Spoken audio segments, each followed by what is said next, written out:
오늘 함께 나눌 말씀 봅니다. 에베소서 5장 15절에서 21절, 6장으로 넘어가서 1절에서 3절까지 말씀 보도록 하겠습니다.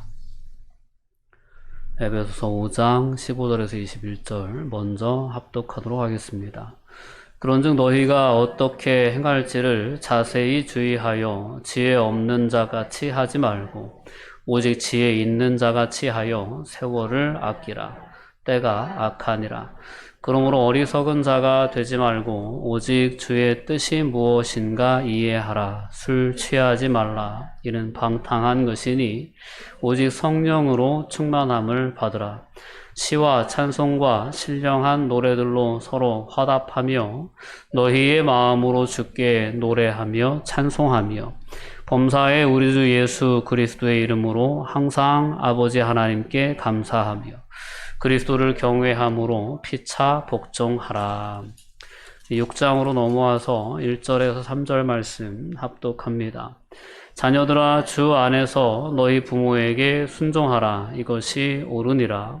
내 아버지와 어머니를 공경하라. 이것이 약속이 있는 첫 계명이니 이로써 내가 잘되고 땅에서 장수하리라. 아멘. 죽게 하듯 하라 라는 제목으로 은혜를 나누고자 합니다. 우리는 다 하나님을 사랑한다는 고백을 가지고 신앙생활을 합니다. 예수님이 친히 우리의 삶의 현장에 지금 내 앞에 나타나신다면 얼마나 잘해드리겠습니까?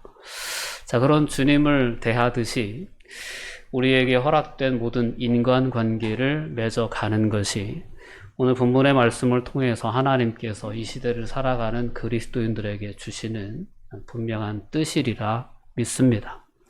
여러분, 부모님을 대할 때뿐만 아니라 자녀를 대할 때도, 아내가 남편을 대할 때, 또 남편이 아내를 대할 때, 가정이라는 테두리를 벗어나서 사회생활에서 허락된 모든 관계들을 대할 때 주님을 대하듯이 죽게 하듯 대할 수 있다면 그게 기적이죠. 그렇지 않겠습니까? 그러한 삶을 우리에게 기대하십니다. 오늘 말씀의 메시지 속에서 다시 한번 그와 같은 하나님의 마음과 뜻을 깨닫고 그 뜻대로 순종하는 삶을 다시금 결단할 수 있다면 오늘 이 시간, 이 말씀이 충분히 우리에게 받아들여진 것이 되리라 믿습니다. 자, 은혜 중에 최고의 은혜가 있다면 깨닫는 은혜가 아닐까 생각해 봅니다. 무엇인가 깨달아져야 우리는 그제서야 감사할 수 있습니다. 사람의 가치가 깨달아질 때 그 관계를 유지하기 위해서 우리는 내 것을 희생할 수 있게 됩니다. 친구와의 우정도 그렇죠. 친구와의 관계도 그냥 유지되는 게 아니에요. 자주 연락도 하고 그 친구가 연락을 안 해도 내가 먼저 연락하고 안부도 물어주고 약속도 잡고 밥도 먹고 차도 마시고 이렇게 그 관계를 위해서 투자할 때 투자라고 해도 되고 섬김이라고 해도 되고 여러 표현으로 할 수 있겠지만 그러한 시간적인 또한 경제적인 그러한 희생의 바탕 위에 관계는 유지됩니다. 그 친구가 정말 소중한 친구라면 그 관계를 유지하기 위해서 얼마든지 기꺼이 할 수 있는 거죠. 가치를 바르게 판단할 때, 그 친구의 가치가 깨달아질 때 그러한 희생이 가능하다라는 것입니다. 오늘 어버이 주일을 맞이해서 우리가 부모를 공경하는 삶에 대해 다시 한번 생각해 보게 됩니다. 부모로부터 받은 은혜에 대해서 다시 한번 생각해 보게 되는 거죠. 자, 이 은혜가 깨달아질 때 우린 진심으로 감사할 수 있습니다. 아니면 거꾸로 당신이 나한테 해준 게 뭐가 있어 라고까지 이렇게 은혜에 대한 깨달음이 있지 못하다면 부모의 숙에 순종한다거나 공경한다는 그것은 억지로 될 수 있는 게 아니잖아요. 할 수가 없는 거죠. 이렇게 부모의 은혜, 때로는 내게 허락된 사람들에 대한 가치에 대한 깨달음들이 있을 때 우리는 진정으로 사랑할 수 있고 진정으로 감사할 수 있습니다. 하나님의 은혜도 마찬가지죠. 가르침에 의해서 교육에 의해서 감사가 고백되어지기도 합니다. 그러나 진심을 담은 감사는 그 사람이 하나님의 은혜에 대해서 하나님의 사랑에 대해서 정말 깨달아질 때 깨닫게 될 때 그때 하나님께 감사하기도 하고 찬송하기도 하고, 더 나아가서는 내게 허락된 물질을 구별하여 하나님의 목적에 맞게 쓰일 수 있도록 드리기도 하는 헌신이 가능한 것입니다. 이런 깨닫는 은혜가 은혜 중에 그렇기 때문에 최고의 은혜다라고 저는 믿습니다. 오늘 그리스도인이 된 저와 여러분들 안에는 하나님께서 이와 같은 은혜를 주시기 위해서 성령님을 보내주셨습니다.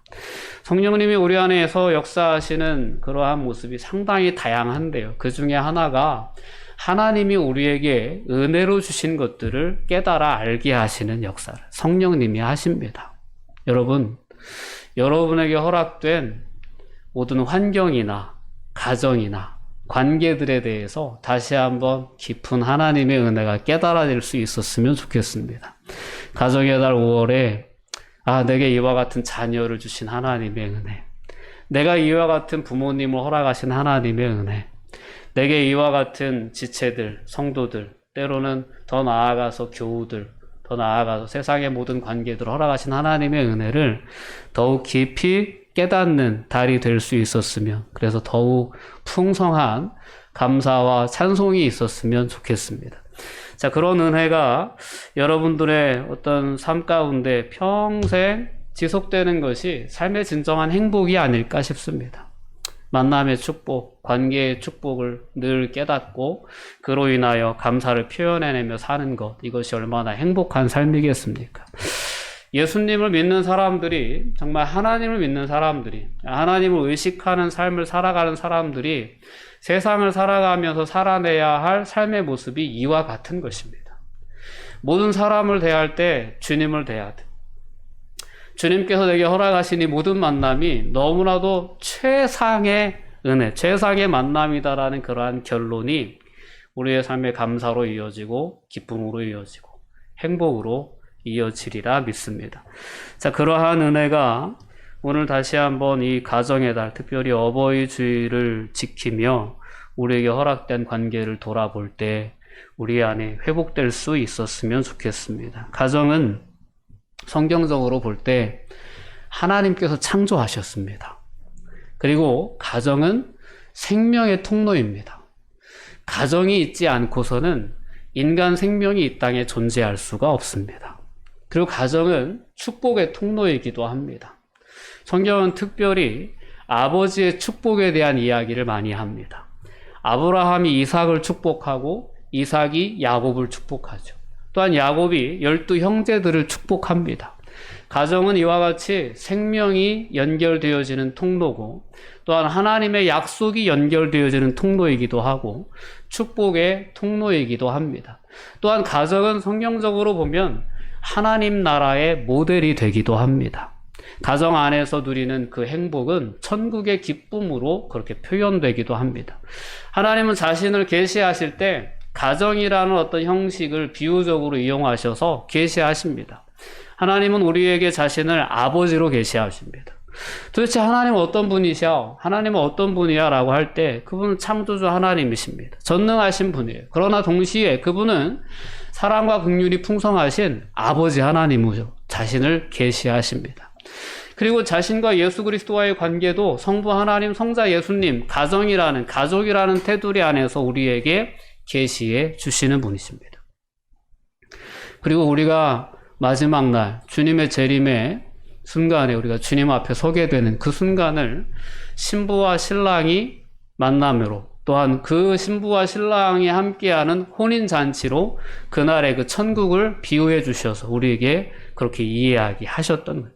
자, 이렇게 가정을 이러한 관점에서 볼 때 천국의 모델과 같은 하나님이 창조하신 생명과 축복의 통로라는 거죠. 자, 이렇게 성경적으로 가정을 이해할 수 있는데, 오늘 우리가 살아가는 시대를 보면 가정이 상당히 큰 위기 속에 있죠.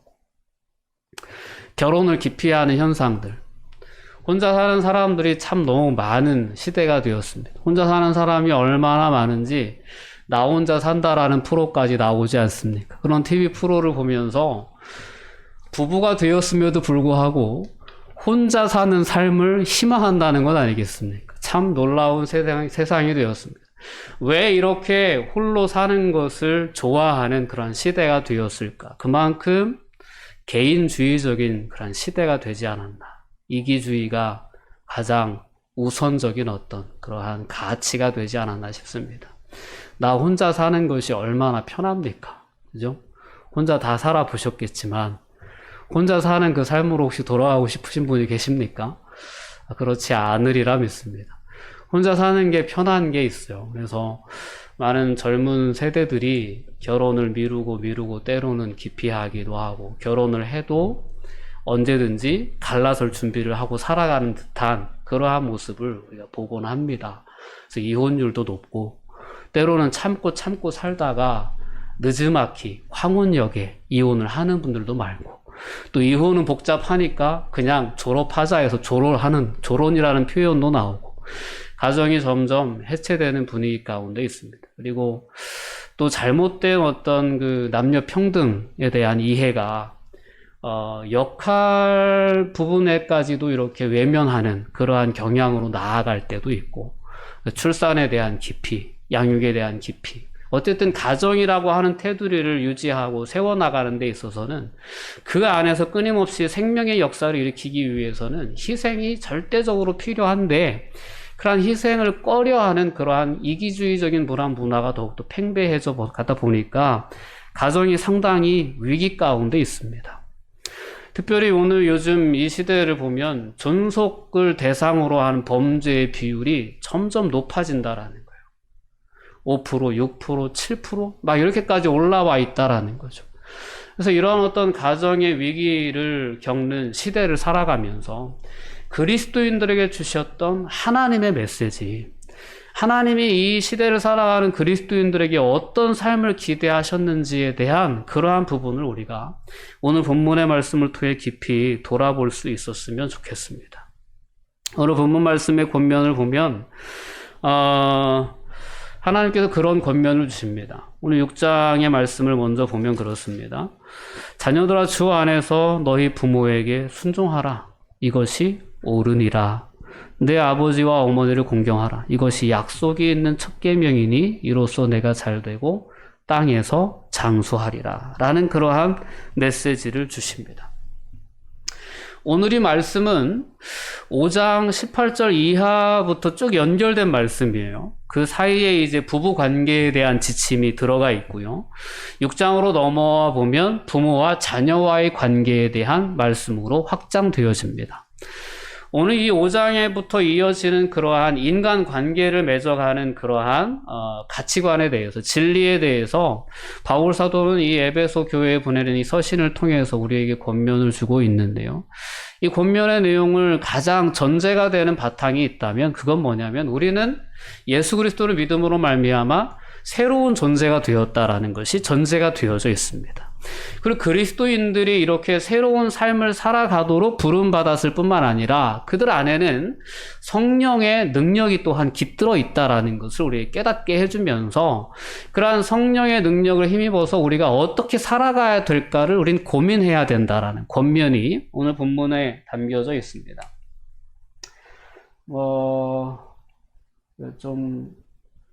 5장 17절, 18절 이하의 이제 말씀으로 넘어가 보면 그렇게 권면을 해요. 이제 15절에는 그런즉 너희가 어떻게 행할지를 자세히 주의하여 지혜 없는 자같이 살지 말아라 라는 권면을 주고요. 17절로 넘어가 보면 그러므로 어리석은 자가 되지 말고 오직 주의 뜻이 무엇인가 이해하라. 술 취하지 말라 이는 방탕한 것이니 오직 성령으로 충만함을 받으라 라는 권면을 주십니다. 그리고 이어서 이제 성령 충만한 삶이 어떤 삶인지를 설명을 합니다. 그건 뭐냐면 19절 이하의 말씀을 보면 먼저는 하나님께 감사하는 삶이라는 거예요. 하나님께 감사하는 삶이고 그 다음 이어지는 것은 그리스도를 경외함으로 피차 복종하는 삶을 사는 것이 성령으로 충만해진 그런 삶의 모습이다라는 것입니다. 오늘 부모와 자녀와의 관계 안에서 특별히 자녀된 자가 부모님의 뜻에 순종하고 부모님을 공경하는 삶을 살라는 권면은 이렇게 새로운 피조물로 거듭난 존재들에게 주시는 메시지다라는 것을 우리가 우선적으로 이해할 수 있어야 합니다. 술 취하지 말라 이는 방탕한 것이니 오직 성령의 충만함을 받으라라는, 성령의 충만을 받으라는 것은 오늘 우리 안에 내재해 계시는 하나님의 영, 예수의 영인 성령님의 그 뜻에 순응하는, 순종하는 삶을 살라는 그러한 권면입니다. 이렇게 그리스도인이 되어서 하나님의 자녀가 되어서 이 세상을 살아갈 때 우리는 이전에 우리가 살았던 것처럼 육체의 욕심을 따르는 삶이 아니라 성령의 이끌림을 받는 삶을 살아야 된다라는 권면인 거죠. 우리가 좀 더 그 전의 말씀으로 돌아가 보면 5장 이제 4장의 말씀으로 넘어가 보면 이렇습니다. 4장 22절 24절 말씀을 보면 너희는 유혹의 욕심을 따라 썩어져가는 구습을 따르는 옛사람을 벗어버리고 오직 너희 심령이 새롭게 되어 하나님을 따라 의와 진리의 거룩함으로 지으심을 받은 새 사람을 입으라 라는 거죠. 에베소서는 우리에게 하늘에 속한 놀라운 신령한 복에 대해서 이야기를 합니다. 과거에는 허물과 죄로 인해서 죽었던 우리들이었는데 하나님께서 예수 그리스도의 대속적인 그런 은혜를 힘입어서 우리를 하나님의 자녀가 되도록 해주셨다라는 거죠. 그래서 하늘에 속한 신령한 복을 우리에게 허락해 주셨다라는 이야기를 합니다. 그리고 이 구원이 놀랍게도 하나님이 우리에게 무조건적으로 주신 하나님의 선물이다라는 것을 소개를 해줍니다. 이런 하나님의 은혜, 하나님의 선물로 인해 새로운 존재가 되었다라는 거죠. 새로운 존재에게 필요한 것은 새로운 관계라는 것입니다. 그리고 이 새로운 관계를 맺어나가는 그러한 능력이 되는 것은 성령의 능력이라는 거예요. 과거에 살았던 것처럼 오늘 4장 22절의 말씀처럼 유혹의 욕심을 따라 살아가다 보면 끊임없이 갈등할 수밖에 없다는 거죠. 싸울 수밖에 없다는 거예요. 그래서 이전의 삶의 모습처럼 끊임없이 그들 안에 맺혀지는 열매들이 좋은 열매가 아니라 늘 다투고 시비하고 그런 어떤 열매를 맺어갈 수밖에 없다는 겁니다. 이 새로운 존재가 되었을 때 옛사람을 벗어버리고 이제 새 사람을 입은 존재가 되었을 때에는 새로운 관계가 필요한데 그 새로운 관계를 맺기 위해서는 욕심을 따라 살면 안 된다라는 겁니다. 성령을 따라 살아야 된다는 거예요. 오늘 본문 6장에 자녀가 마땅히 부모를 공경하는 삶을 살아가는 이 열매는 그거는 그냥 맺혀지는 것이 아니고 욕심을 따라 살면서 맺어가는 열매가 아니고 성령을 따라 살아갈 때 맺어질 수 있다라는 것입니다. 예수님 시대에 많은 유대인들이 부모 공경하라는 그러한 하나님의 분명한 십계명의 말씀이 있음에도 불구하고 부모에게 거짓말을 했다는 거죠. 고르반이라는 것이 있었어요. 고르반이라고 하면 하나님께 드림이 되었다. 아니 어머님 아버님 제가 어머님께 드려야 될 게 하나님께 바침이 되어서 드릴 게 없습니다. 이런 식으로 마치 하나님께도 경건한 것 같고 부모님께도 경건한 것 같이 하면서 하나님의 뜻을 저버리는 삶을 유대인들이 예수님 당시에 살았던 것 아니겠습니까? 근데 그러한 삶을 살았던 가장 근본적인 동기는 욕망에 이끌린 삶의 모습에 있었다라는 거예요. 우리는 욕망을 따라 살아가다가는 새로운 새 사람을 입고 새로운 관계를 맺어가야 할 우리가 그런 관계를 맺을 수 없다라는 것입니다. 그래서 이어지는 4장의 말씀 좀 더 보면 하나님의 성령을 근심하게 하지 말라라는 겁니다. 우리가 하나님을 믿는다고 하면서 그리스도인이 되었다고 하면서 우리 안에 성령님이 내주하신다고 고백하면서도 욕심을 따라 삶을 살아가면 우리 안에 와 계신 성령님을 근심하게 하는 것밖에 다른 게 아니라는 거예요. 그러나 오늘 에베소서의 말씀은 하나님의 성령을 근심하게 하지 말라라는 것. 너희가 그 구원함을 받는 그날까지 성령 안에서 인치심을 받았다라는 거죠. 그래서 구원받은 자가 마땅히 맺어가야 할 열매가 결코 아니다라는 거죠. 모든 악독과 노함, 분냄, 떠드는 것, 비방하는 것, 모든 악의와 함께 버려라라는 겁니다. 서로 진실하게 하며 불쌍히 여기며 서로 용서하기를 하나님이 그리스도 안에서 너희를 용서하심과 같이 하라는 것이 새로운 삶을 살아가는 데 있어서 가장 기본적인 그러한 베이스가 되는 거죠. 주님이 나를 사랑하신 것처럼 서로 사랑하는 삶을 살라는 거예요. 오늘 말씀의 제목처럼 주님을 대하듯이, 죽게 하듯이 남편은 아내를 대하고 아내는 남편을 대하고, 자식들은 부모님을 마치 하나님을 대하듯이, 주님을 대하듯이, 또한 부모는 자녀를 대할 때 주님을 대하듯이 그렇게 대할 수 있어야 되는 거예요. 그러기 위해서는 우리가 성령의 능력을 힘입어야 된다는 것이 오늘 본문의 말씀을 바르게 이해할 수 있는 그러한 기본적인 내용입니다. 우리에게는 새로운 인간 관계를 하나님이 기대하시고 요구하십니다. 그러한 삶을 살기 위해서 가장 전제되어야 될 것이 내가 어떤 존재인가를 인식해야 해요. 하나님의 그 큰 은혜로 힘입어서 내가 하나님의 자녀로 새롭게 거듭났다라는 것입니다. 이제는 유혹의 욕심을 따라 썩어져가는 구습을 쫓는 옛사람을 벗어버렸고 새 사람을 입어야 된다는 거예요. 그러기 위해서 우리는 성령의 충만함을 받으라 라는 메시지를 귀담아 들을 수 있어야 되고, 오늘 우리의 고백하는 대로 우리 안에 성령, 우리 안에 함께 하시는 성령님을 우리는 근심하게 해서는 안 되겠다라는 것입니다. 5장 1절 말씀도 마찬가지의 권면을 우리에게 줍니다. 그러므로 사랑을 받는 자녀같이 너희는 하나님을 본받는 자가 되라. 하나님을 본받는 자가 되라는 거예요.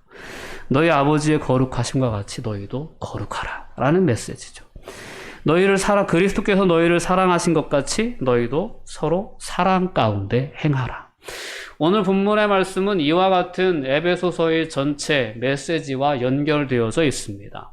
새로운 피조물이 된 자에게는 새로운 삶이 필요하고, 새로운 관계를 맺어가는데, 그 관계의 동력은 다른 데 있지 않고 성령의 능력에 있다라는 것. 우리의 모든 삶의 동력이 때로는 욕심이 될 때가 있어요. 욕망이 우리의 삶의 동력으로 자리 잡을 때가 있어요. 그러다 보면 우리는 경쟁해야 되고 싸우게 돼 있습니다. 그러나 우리의 삶의 새로운 동력을 하나님 우리에게 선물로 주셨다는 것, 그건 바로 성령의 충만함이라는 것입니다. 하나님의 뜻이 우리의 삶의 동력으로 우리에게 주어졌다라는 거예요. 그렇기 때문에 오늘 말씀의 권면처럼 오직 주의 뜻이 무엇인지 이해하라는 거예요. 어떻게 행할지를 자세히 주의해 보라는 것입니다. 무엇이 하나님이 기뻐하시는 것인지 시험해 보라는 거예요. 8절과 9절 말씀을 보면 너희가 전에는 어두움이었다는 거죠. 그러나 이제는 그렇지 않다는 거예요. 빛이라는 거예요. 빛의 자녀들처럼 행하라는 거죠. 빛의 열매는 모든 착함과 의로움과 진실함에 있느니라. 주를 기쁘시게 할 것이 무엇인가 시험하여 보라는 것입니다. 우리는 이제 하나님의 자녀라는 새로운 피조물로 거듭났습니다. 새로운 삶의 동력인 성령이 우리 안에 함께 하십니다.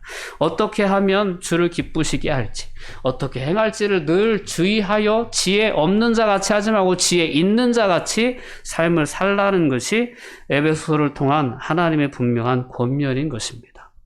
여러분, 우리는 새로운 피조물입니다. 옛 것은 이제 썩어서 가는 그러한 옛사람을 다 벗어버렸고 우리는 새 사람을 덧입어야 됩니다. 우리 안에 계신 성령의 감동이 우리의 삶의 동기가 돼야 돼요. 우리의 삶의 힘이 돼야 돼요. 너무나도 자주 오늘 이 시대를 살아가면서 우리가 욕망이 우리의 삶의 동력에 자리 잡을 때가 상당히 많아요. 내 것을 뭔가 채우려고 하는 그러한 욕심에 이끌려서 우리가 삶을 살아갈 때가 참 많거든요. 그러다 보면 마땅히 드려야 할 것도 드리지 않고 마땅히 베풀어야 할 것도 베풀지 않고 나만 생각하는 그런 이기적인 모습으로 우리가 이 땅에 존재할 수 있다라는 거예요. 그러나 하나님이 정말 그리스도인들에게 기대하시는 삶은 그렇지 않다라는 것을 오늘 말씀을 통해 우리가 분명히 깨달을 수 있어야 합니다. 디모데전서 5장 4절 말씀도 우리에게 그런 권면을 줍니다. 어떤 과부에게 자녀나 손자들이 있거든 그들로 먼저 자기 집에서 효를 행하여 부모에게 보답하기를 배우게 하라. 이것이 하나님 앞에 받으실 만한 것이다. 무엇이 주를 기쁘시게 할 것인가? 그 중에 하나가 효를 배우는 거라는 거예요. 효를 배워서 먼저 가정에서 부모에게 보답하는 것을 배우게 하라는 거죠. 부모님께 보답한 건데 이것을 하나님께서 받으신다라는 거죠. 참 놀라운 은혜 아니겠습니까? 어떻게 보면 부모를 공경하는 것은 기본적인 진리예요. 세계 보편적이고 너무나도 당연한 원리예요. 동서고금을 막론하고 부모를 공경하는 것에 대해서 악하다라고 얘기하는 문화는 결코 없습니다. 모두가 인정하는 옳은 일을 행하는 것, 당연한 것을 행하는 것에 대해서 하나님은 마치 자신에게 하는 것처럼 기쁘게 받으신다라는 거예요.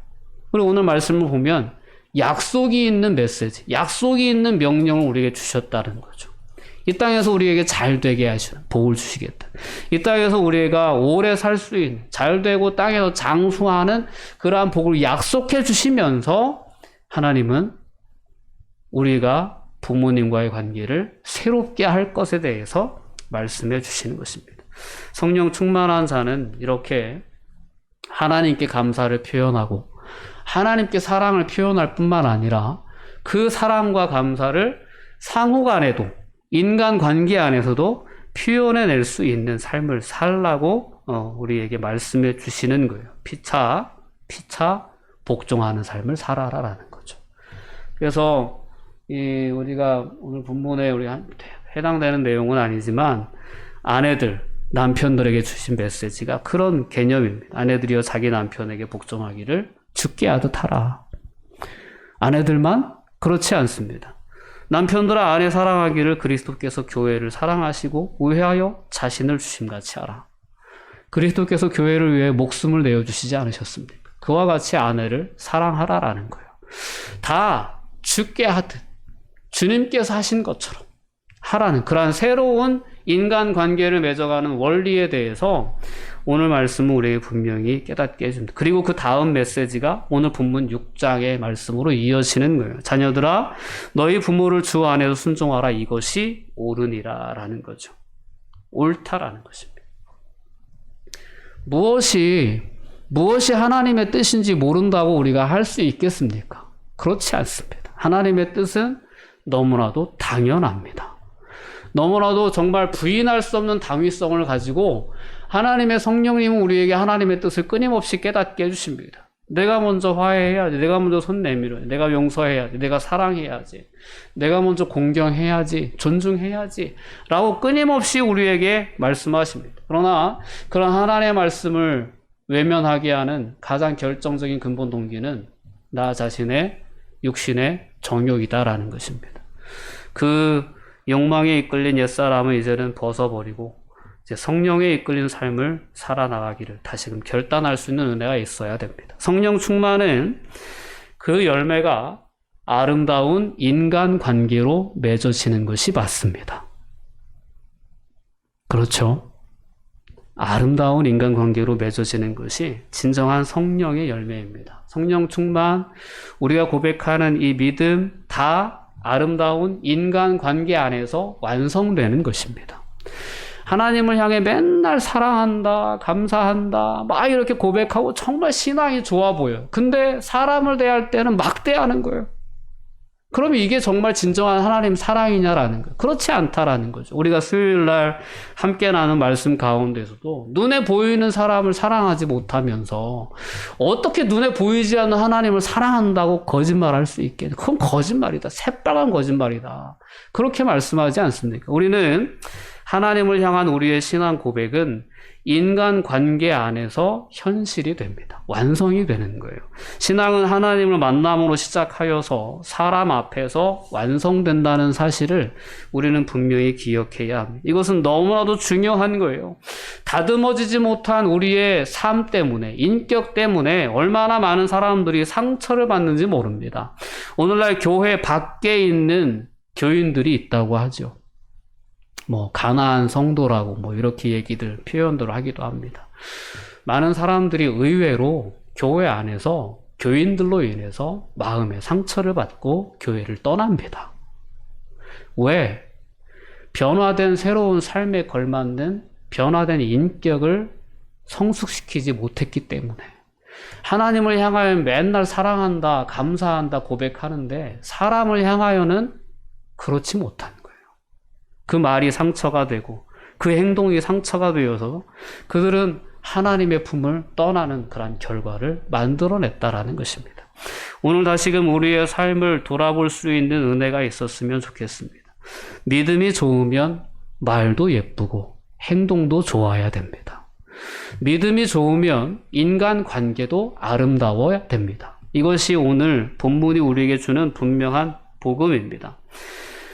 자녀들아 너희 부모를 주 안에서 순종하라 이것이 옳다라는 표현은 그게 상식이라는 거예요. 상당히 상식적이라는 거. 이것이 다른 열매가 아니고 성령의 열매다라는 것입니다. 갈라디아서 5장의 말씀은 우리에게 성령의 열매를 소개해 줍니다.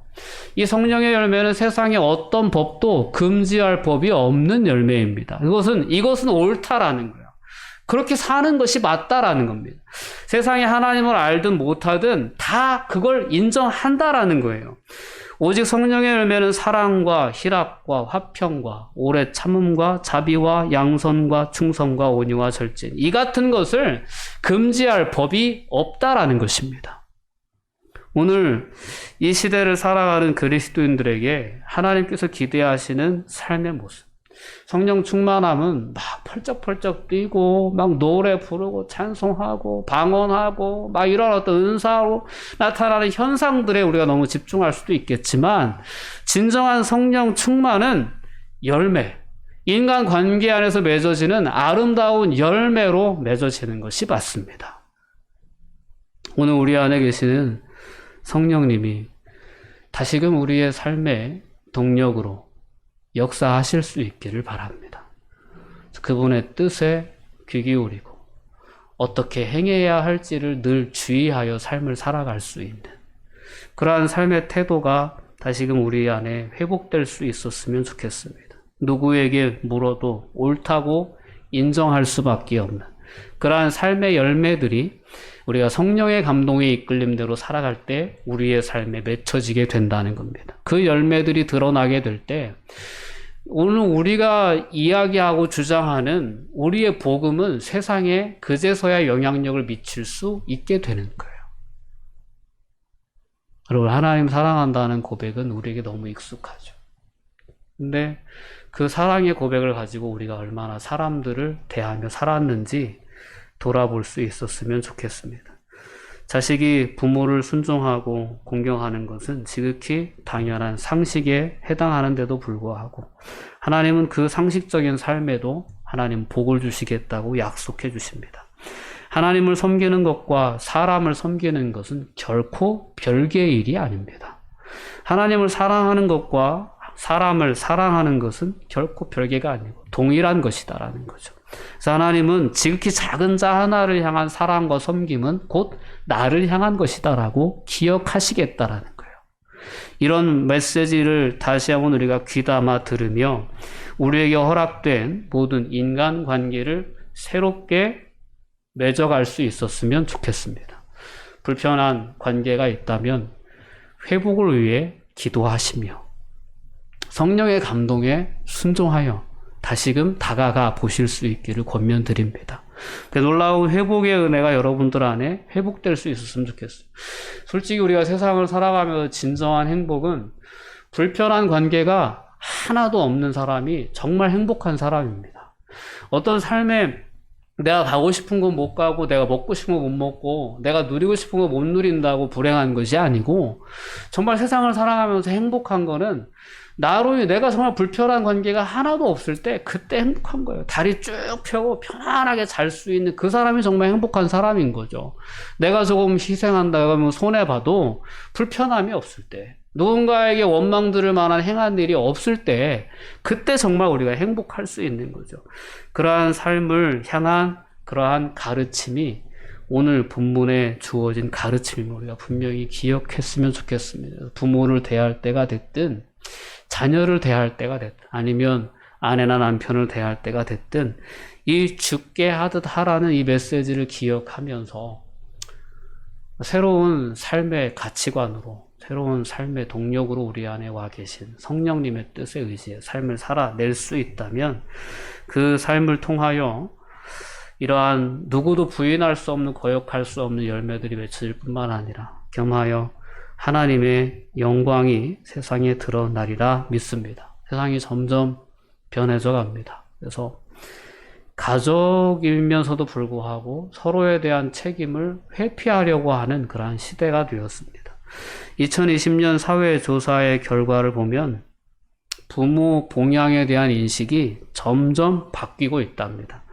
어떻게 바뀌냐면 부모의 노후를 가족과 정부, 사회가 함께 돌봐야 된다는 인식이 61%로 늘었대요. 2년 전보다 13.3%가 는 그러한 결과라고 합니다.